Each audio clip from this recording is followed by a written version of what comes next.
So I wanted to quickly give my thoughts on Star Wars Battlefront 2 and the campaign and the multiplayer and everything else coming from somebody that loves Star Wars and also grew up with Star Wars Battlefront 2 as a kid, the one that released in 2006. So I am absolutely loving what I've seen so far. I know there's that whole thing about the loot crates, gambling, it's like pay to win, pay to play, whatever scheme. So yeah, I'm going to get to that probably, but I do want to talk about Aiden's adventure and journey in the campaign, so spoilers will be in this video. And I know I usually don't do this, but fuck it, I'm going to do it. I want to talk about some games, so let's get into it. First off, I don't actually have a script or anything in front of me. I am just going off the top of my head, but I really did enjoy the campaign. The campaign with Aiden was really cool. They did it in a way where it still felt like Star Wars, and the story itself was very in-depth. I love how, like, the only complaint I have with it, though, is that it felt like Aiden kind of swapped over a little bit too easily onto the good side. And I think they should have spent more time in the gray area. And the campaign, it didn't really get too much into her psyche, you know, who she was and who she grew up to be. And, you know, that I felt like was a little bit missing. But in the end, I was very impressed with DICE's performance and creating this really cool story. And I loved how there was different characters that got involved too, with like Han Solo or that other dude, I forgot his name, with the cape, and all these other people. So I actually never liked that dude. Captain Landro something, I forgot, but it doesn't matter. I loved it all, and the graphics, the art style, everything was like spot on. And I don't have many complaints, but I really did enjoy the performance. It felt like the characters were really interacting with each other, and it felt believable, which is something I would imagine hard to do and execute in a story like Star Wars. So bravo to DICE. They did, God, I loved it. I loved it so much. And I love it how they put you in really interesting situations. They somehow got you running on the top of a Star Destroyer. They made the Battle of Jakku really epic.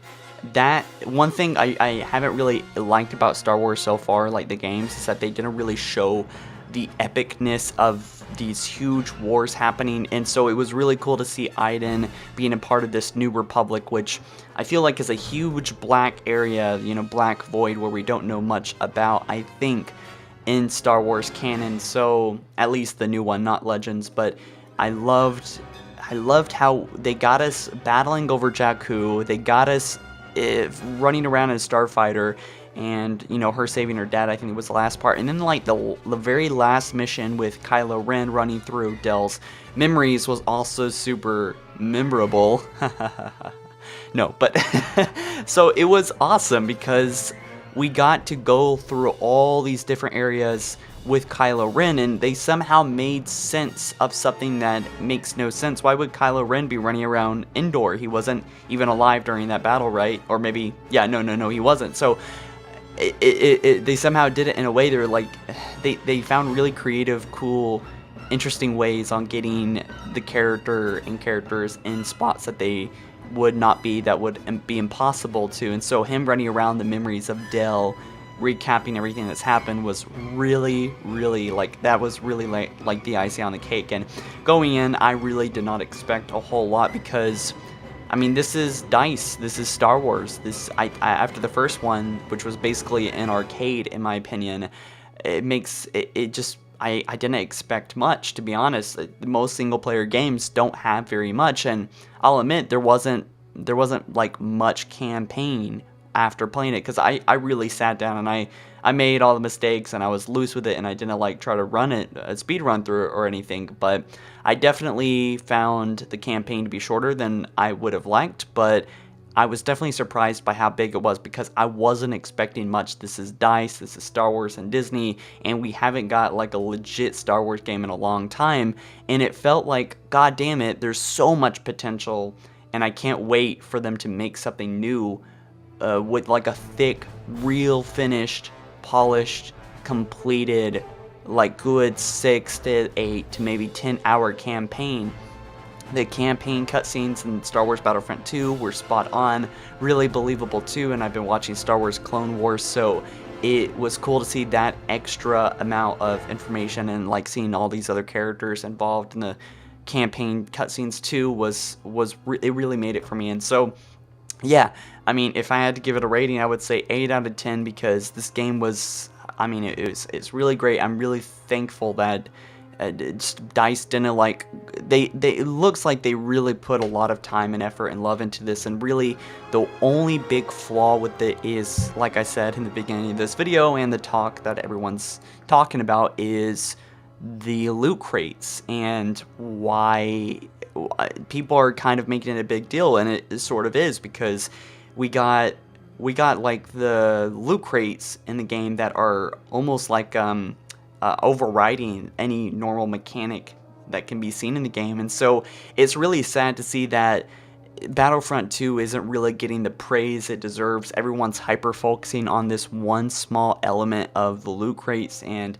I think that isn't really fair to Battlefront, the game itself, because the game itself is a masterpiece. And of course, yeah, there could be more content, but really this felt like a good completed game. I mean, I would say to my standards, it had like 90% of content that I would expect in a game of this size and how long it took in development, so it makes sense. The first Battlefront was developed, I think, within 6 months, so it was sort of hard, I'd imagine, right, for them to have a completed game like Star Wars Battlefront 2. Now I'm just looking forward to Star Wars Battlefront 3, and I'm really curious to see what they do with it. One other random complaint I had about the whole series and Battlefront 2 was that okay, so like the Clone Wars, you have the clones and you have the droids, and then the Empire, you have the Imperials and the Rebels. Everything is good there, right? But the First Order and the Resistance seems a bit like the difference between Clone Wars and the Imperials is drastic, right? Droids and clones, and then you got Rebels and Imperials. And then in this new DLC, right, the new era, if you will, it has, not DLC, but you know, the new era, it has sort of like the same thing. And I guess that sort of is part of a bigger problem, how Force Awakens is, it felt like a copycat from The Empire Strikes Back. So yeah, I mean, it's really, they couldn't have really done much with that, but I really wish that they took, I mean, I wish that there was more like aliens on the side, something to make the Resistance and the First Order not look like just a weird spin on the Empire versus the Rebels. So that's really another major complaint I have. But other than that, this game's pretty solid. I've checked out the star cards. The star card seems pretty okay. I kind of like the system. I'm pretty open and optimistic about it, and I think that so far it's been a pretty good experience. So anyways, guys, that's just my 2 thoughts about it, and maybe I might make more videos like this, who the fuck knows. Thank you guys for watching. I'll see you in the next.